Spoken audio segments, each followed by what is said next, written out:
Amanya gafe?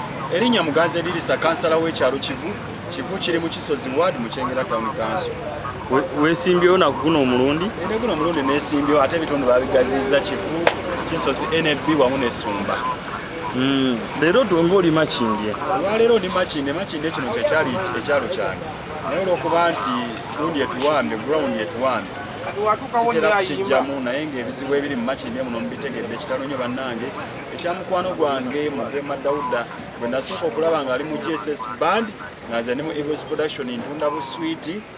Najja n'atukola ekibiina kye bakiyita Tigers Production yali wamu ne Pedo.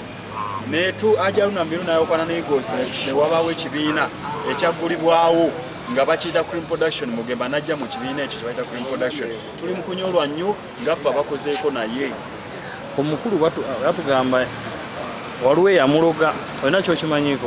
Ensonga z'okuloga ogwo nazirabako ku social media kuno naye nga tannafa nafunako obudde ne njogerako naye ku show yali ya Jimmy yali agitegeezaawo ku kalenda.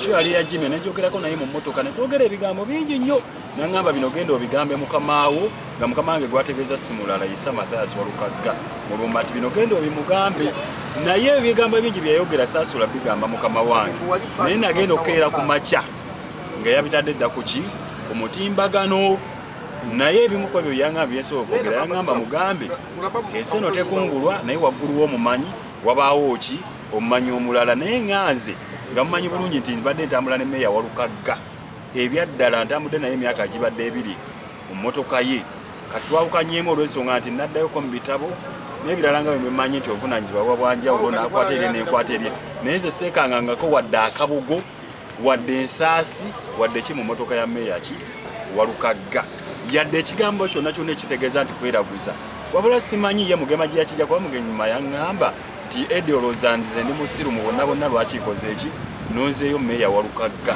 naye ŋŋanze abadde naye Meeya ekyo si kimwekangangamu wadde akabugo yadde okweraguza kizibu nnyo okuba nti omuntu gw'obadde naye tomulabanga mubuze gwakolaki era ne mubuuza Mugema kyogamba mu bantu bonna bonna Meeya Walukagga mugatta ki sita nnyo goli kufa abakyeyiya wadde Mugema afudde asinga erinnya naye ate abadde teyenkana naani na Meeya wange Walukagga kyensobola okugamba ku ebyo byebigambo byeyaŋŋamba ku Easter.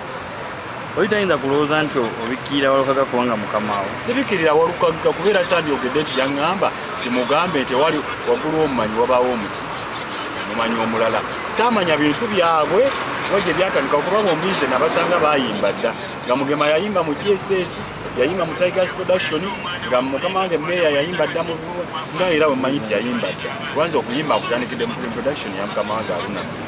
Mugema ono teyayimbako mu Vision Heroes? Kifaananyi okikubye ssebo wange teyayimbako mu Vision Heroes? Yayimbako mu Vision Heroes era ne bakola ki ne baawukana saamanya nsonga zakola ki oba ensonga zaabwe gye ziveeyo saamanya kubanza we yayimbira mu Vision Heroes saali nze tandika olaba Mugema nga tuyimba naye mu Cream Production nga wandise oluyimba lwa Mary Butter kwe bayita Disappointment. olina kyotugambayo? Just mwagaliza kuwummula mirembe Mukama Katonda amusoasire ebyamusobako ffenna ffenna lyekkubo tumuziika nkya wali ekyotera tukusuubira omuwerekera siibula bane abalabi ba channel eno basiibudde nsigadde nze Muganza Lirisa asala wamu omwakazaako waka mukalakaasa Kivu Kisozi Ssumba Muzigwa